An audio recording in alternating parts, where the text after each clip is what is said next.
أما بعد فأعوذ بالله من الشيطان الرجيم بسم الله الرحمن الرحيم قال الله تبارك وتعالى إنا عرضنا الأمانة على السماوات والأرض والجبال فأبين أن يحملنها وأشفقن منها وحملها الإنسان إنه كان ظلوما جهولا وقال النبي صلى الله عليه وسلم القرآن حجة لك أو عليك أو كما قال عليه الصلاة والسلام.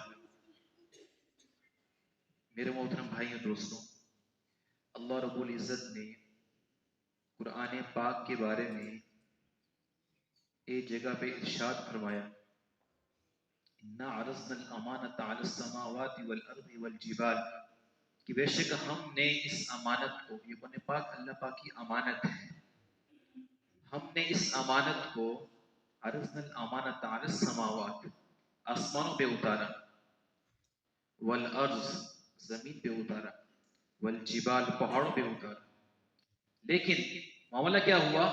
عرضنا، سب نے اعراض کر دیا اور انکار کر دیا کہ اللہ ہم اس کی طاقت نہیں رکھتے۔ پہاڑوں نے کہا ہم طاقت نہیں رکھتے، آسمانوں نے کہا ہم طاقت نہیں رکھتے، زمین نے کہا ہم طاقت نہیں رکھتے۔ اور کیا فرمایا؟ لو انزلنا هذا القرآن على جبل لرأيته خاشعا متصدعا من خشية الله، اگر اللہ پاک اتار دیتے لو انزلنا هذا القرآن على جبل، پہاڑوں کے اوپر اتار دیتے تو پہاڑ خشیت سے، خوف کی وجہ سے ریزہ ریزہ ہو جاتے۔ لیکن اللہ رب العزت کی ہمارے اوپر یہ کرم نوازی ہے کہ اللہ پاک نے انسانوں کے سینوں کو ایسی طاقت مرحمت فرمائی کہ انہوں نے اس پورے قرآن پاک کو محفوظ کر لیا۔ دنیا جہان کی ہر چیز نے انکار کیا اور اعراض کیا کہ ہم طاقت نہیں رکھتے، لیکن اللہ رب العزت نے انسان کو چن لیا، اور انسانوں میں سے افضل الانسان، افضل البشر حضرت محمد صلی اللہ علیہ وسلم کی ذات مبارک کو اللہ پاک نے ایسا سینہ عطا فرمایا جس سینے نے اس قرآن پاک کو برداشت کر لیا، اس بوجھ کو برداشت کیا۔ کیسے؟ میں نے پچھلے بیان میں بات کی بھی تھی، عرب کا علاقہ انتہائی گرم علاقہ، اور انتہائی گرمی کے موسم کے اندر بھی معاملہ ایسا، اور انتہائی سردی کے موسم کے اندر بھی معاملہ ایک ہی کہ جب بھی نبی علیہ السلام پر اللہ پاک کی طرف سے کوئی حکم آیا، کوئی آیت آئی، پسینہ آنا شروع ہو گیا۔ اور سب سے پہلی وحی جب جبرائیل السلام آئے اور فرمایا اقرأ، اے نبی جی آپ پڑھیے، تو کیا جواب دیا؟ ما نبی قاری، میں پڑھا ہوا نہیں ہوں، میں پڑھا ہوا نہیں ہوں۔ پھر اقرأ ما نبی قاری، میں نہیں پڑھا ہوا۔ تیسری دفعہ ان کو ایسے ملاپ کر کے کو جھنجھوڑا، پھر پڑھا اقرأ بسم ربک الذی خلق۔ اللہ پاک نے ایسی طاقت نبی صاحب کو عطا فرما دی جس سینے نے اس قرآن پاک کو برداشت کر لیا، اور پھر اس کو پھر نبی صاحب نے اپنے سینے میں اتارا بھی، محفوظ بھی کیا، امت تک پہنچایا بھی۔ اور مکہ کی فتح ہونے کے بعد جب خطبہ عطا فرمایا، خطبہ دیا، خطبہ حجۃ الوداع کے موقع پر فرمایا الا هل بلغتم رسالہ، کیا میں نے تم تک یہ رسالہ، یہ پیغام پہنچا دیا؟ اب رسالہ پیغام کون سا تھا؟ اللہ پاک کا اتارا ہوا قرآن پاک یہ پیغام تھا۔ کیا یہ تم تک پہنچا دیا؟ تو سب صحابہ نے ایک زبان ہو کر فرمایا آپ نے پہنچایا ہی نہیں بلکہ پہنچانے کا حق بھی ادا کیا۔ تو میرے محترم بھائی دوستوں، یہ بڑی عظیم، یہ ایسی کتاب، اتنی عظمت والی کتاب ہے کہ اللہ پاک نے اس کتاب کو اتارا بھی خود اور حفاظت کا ذمہ بھی لیا، اور حفاظت اللہ پاک نے حفاظ کے ذریعے سے کروانی ہے۔ حفاظت اللہ پاک نے یہ جو بچے حفظ کر رہے ہیں ان کے ذریعے سے کروانی ہے، اور یہ سینے کے اندر قرآن پاک کا محفوظ ہو جانا، یہ اللہ رب العزت نے اس سینے کو بھی ایسی طاقت عطا فرمائی ہے۔ تو میرے محترم بھائی دوستوں، اب قرآن پاک کا یہ حق صرف بچے کے اوپر نہیں ہے، ہر ایک کے اوپر ہے۔ تو یہ ہمارے لیے بہت بڑا سانیہ ہے کہ گھر کے اندر ساری کتابوں میں سے ہم صرف اس کتاب کو ترجیح دیتے ہیں، رکھیے تو رکھی رہے، کوئی دیکھتا بھی نہیں ہے، حالانکہ اس کو دیکھنا بھی ثواب ہے، اس کو دیکھنا بھی ثواب ہے، اور غیر حافظ کے لیے لازمی ہے۔ قرآن پاک کے حقوق میں سے ایک حق یہ بھی ہے کہ غیر حافظ جو حافظ نہیں ہے وہ ایک پارہ پڑھے، اور حافظ کے لیے 3 پارے روزانہ کی. اگر ایک پارہ نہیں پڑھ سکتے، ایک علماء نے ترتیب بنائی ہے تو ایک پاؤ پڑھ لو، ایک ورقہ صفحہ پڑھ لو، اور کم سے کم روزانہ کے اعتبار سے ایک وقت طے کر کے اس کو محبت سے دیکھ بھی تو لے. دیکھنا بھی بے فائدہ نہیں ہے، فائدے سے خالی نہیں. تو اس لیے آج سے ہم یہ عزم کریں، یہ نیت کریں کہ ہم نے قرآن پاک کو سب سے پہلے نمبر پر لے کر، کیونکہ حدیث کے اندر فرمایا گیا ام القرآن، ام الکتاب القرآن، کہ تمام کتاب، ام الکتب القرآن، تمام کتابوں کی ماں وہ قرآن پاک ہے. کیسے؟ اور واحد دنیا کے اندر یہ ایک کتاب ہے جو محفوظ ہے. نہ تورات محفوظ، نہ انجیل محفوظ، نہ زبور محفوظ. اور محفوظ اللہ کا قرآن محفوظ ہے. اور یہ ایسی بابرکت کتاب ہے، اس کی عظمت کا ہمیں علم ہوگا جب ہم مرنے کے بعد. جب ہم دیکھیں اپنے رشتہ داروں کے اندر، یا فلاں بھی گھر کے اندر حافظ تھا، وہ فلاں گھر کے اندر بھی حافظ تھا، وہ فلاں کا بیٹا بھی حافظ تھا، فلاں کا بھائی بھی حافظ تھا، اور میرے گھر میں کیوں نہیں حافظ تھا؟ اور یہ چیخ رہا ہوگا، چلا رہا ہوگا. اور اس کے اندر فرمایا گیا کہ مومنین جو ہے ان کو دیکھ کر جو گناہگار لوگ ہیں یہ پریشان ہوں گے، اور ان کے اندر یہ لوگ بھی پریشان ہوں گے کہ میرے گھر کے اندر حافظ کیوں نہیں ہے. کاش کہ میرے گھر کے اندر بھی کوئی ایک حافظ ہوتا جو مجھے جہنم سے نکال کے جنت میں داخل کر دیتا.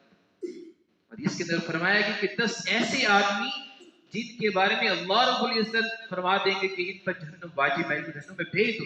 یہ حافظ کھڑا ہو گیا، اللہ کیا میں نے قرآن پاک پڑھا اس کی کوئی بدلہ نہیں، ان 10 آدمیوں کو میں نے جنت میں لے کے جانا ہے. کتنی بڑی بات ہے. اور ایک حدیث میں فرمایا گیا کہ یہ ماں باپ کے ساتھ لپٹ جائے گا. اے اللہ اگر میرے ماں باپ جہنم میں جائیں گے میں جنت میں کیا کروں گا؟ کتنی خوش قسمتی ہے کہ والدین کے لیے کہ جن کے والدین کو یہ لپٹ کر اور کھینچ کے جنت میں لے کر آئے. کتنی خوش قسمتی. اور یہ سب سے بڑی ڈگری ہے جو دنیا میں بھی اللہ کا وعدہ ہے کہ اللہ پاک عزت دیں گے. اللہ پاک حافظ قرآن کو دنیا میں بھی عزت دیں گے کہ جائے کہ حافظ قرآن اس حفظ کے مطابق زندگی گزارے، کسی حالت میں مرے، اور مرنے کے بعد جو اللہ پاک کے انعامات ہیں وہ تو فرمایا گیا ایسے انعامات ہر عمل پر ایسا جو بدلہ ملنا ہے، فرمایا نہ کسی کان نے سنا ہے، نہ کسی آنکھ نے دیکھا ہے، نہ کسی دماغ پر سے گمان گزرا ہے. اسی اللہ پاک نے بدلے تیار کر رکھے. اس لیے یہ بچہ مبارکباد کا مستحق ہے. اور جو ہے اس سے گھر والے سارے کے سارے جو بھی آدمی اس کے رشتہ داروں میں سے جس نے معاونت کی ہے پڑھائی کے اندر، وہ سارے مبارکباد کے مستحق ہیں. اور یہ بہت بڑی بات ہے کہ ایک جو ہے سننا سے شروع کرنا، اور آخری جو ہے سبق صبغت اللہ سے شروع کرنا، اور 4-5 لائنیں وہ پڑھنا، اور یہ پورے قرآن پاک کو سینے میں پھر محفوظ کرنا. ایک چھوٹی سی بات نہیں، یہ بہت بڑی ڈگری ہے. آج ہم دنیا کی ڈگریوں کتنا واہ واہ بھی کرتے ہیں، لوگوں کو بتاتے بھی میرا بیٹا یہ کر رہا ہے، میری بیٹی یہ کر رہی ہے، لیکن یہ ڈگری ہے موت تک ہے. کوئی سوال نہیں ہونا ان ڈگریوں کے بارے میں مرنے کے بعد قبر کے اندر، کوئی سوال نہیں. وہ سوال صرف یہی ہونا ہے، رب ڈھوکا تیرا رب کون ہے. کیا ایسی ڈگری حاصل تو نے کی ہے جس سے رب کی پہچان ہو؟ بس. کیا تیرے پاس ایسی ڈگری ہے جس ڈگری کے ذریعے سے تو اللہ کو پہچانے؟ اگر ایسی ڈگری، تیری کوئی ڈگری ہمیں قبول نہیں. نہ تیرا عہدہ، نہ تیری ڈگری، نہ تیری وزارت، نہ صدارت، تیری واہ واہ، تیرا کوئی چیز قبول نہیں ہے. ہاں ایسی ڈگری اگر لے کر آئے ربی اللہ، اگر تم اس لفظ کو جانتے ہیں تو بول.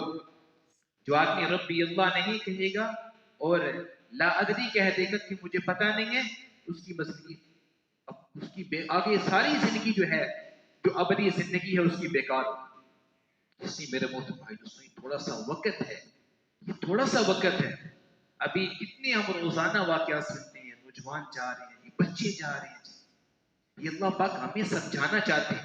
ایک نبی کے بارے میں آتا ہے، وہ نبی فرشتہ آیا اور ان سے جا کے موت کا فرشتے سے کہا کہ جب تو نے آنا نا میرے پاس مجھے بتا کے آنا ہے، بتائے بغیر نہیں آنا. ایک دن وہ روح قبض کرنے کے لیے آ گیا تو فرمایا کہ میں تجھے کہا نہیں تھا کہ مجھے بتائے بغیر نہیں آنا، بتا کے آنا. تو فرمایا تو نے فلاں کا جنازہ پڑھا؟ جی پڑھا. فلاں کا پڑھا؟ جی پڑھا. جی فلاں کا پڑھا؟ جی پڑھا. یہ ساری میرے سے اطلاعیں ہیں. ہم جتنے روزانہ بندے دفن کرتے ہیں، جتنے ہمارے رشتہ داروں میں، اپنے ارد گرد میں بچے اور مرج اور جو جتنے بھی لوگ فوت ہوتے ہیں یہ ہمیں مطلع کر رہے ہیں۔ حضرت علی رضی اللہ عنہ جا رہے تھے اور ایک آدمی نے پوچھا، جنازے کے ساتھ جا رہے تھے، کس کا جنازہ ہے؟ فرمایا اگر تو ناراض نہ ہو تو یہ تیرا جنازہ ہے، اگر تو ناراض ہو تو میرا جنازہ ہے۔ کتنی بڑی بات تھی کہ یہ ساری مطلب یہ تھا کہ جنازہ ہمیں مطلع کر رہا ہے۔ اس لیے میرے محترم بھائی دوستوں، جانے سے پہلے بے ترتیب کم سے کم ہمارے ہر گھر کے اندر ایک حافظ تو ہو، کم سے کم ایک حافظ تو ہو۔ آج تو اللہ معاف کرے گھروں میں جہالت عام ہو چکی ہے، قرآن پاک کو دیکھتا بھی نہیں ہے۔ اور یقین کریں یہ جو قرآن پاک ہے یہ ایسی عظیم کتاب ہے، اور اسی کتاب کے ذریعے سے اولاد اپنے والدین کی جو ہے ممتاز بنتی ہے۔ جو اولاد ہے نا، یہ اپنے والدین کو، جو والدین سمجھتی ہے اولاد ہے، وہ یہی اولاد ہے جو قرآن پاک پڑھتی ہے۔ اور جو قرآن پاک کو ہٹ کے زندگی گزارتی ہے اولاد، وہ اپنے والدین کی والدین کی سمجھتی ہے۔ ہمارے پاس روز لوگ آتے ہیں کہ ہمارا بیٹا نافرمان ہو گیا جی، ہماری بیٹی بھاگ گئی جی، ہمارے جو ہے گھر میں یہ مسائل بنے ہوئے جی، میری بیوی نافرمان ہے۔ وہ گھر کے اندر قرآن والا ماحول ہوگا تو پھر بات چلے گی۔ اس قرآن کو جو ہے قرآن پاک کو ہم سمجھیں، اس قرآن پاک کے اندر جو ایسی ایسی چیزیں کمائی کے متعلق، رہنے سہنے کے متعلق، بیوی کے حقوق، بچوں کے حقوق، والدین کے حقوق، ہر چیز کو بیان کیا گیا، ہر چیز کو بیان کیا گیا۔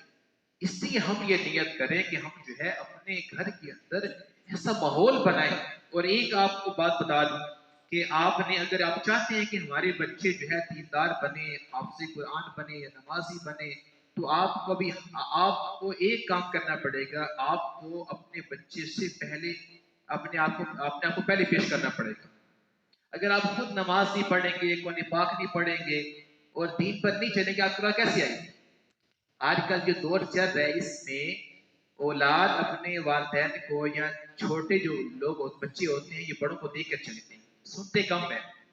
وہ باپ بیٹا جا رہے تھے تو باپ نے کہا بیٹے سے، بیٹا دیکھ کر چلنا۔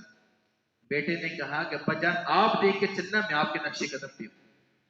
تو آج کل یہی دور ہے، اولاد جو ہے وہ اپنے والدین کو دیکھتی ہے کہ میرا ابا کرتا کیا ہے، میری اماں کرتی کیا ہے، کیا میرے ماں باپ نماز پڑھتے ہیں؟ نہیں پڑھتے، چھوڑ دو۔ قرآن پاک پڑھتے ہیں؟ نہیں پڑھتے، چھوڑ دو، نہیں پڑھتے۔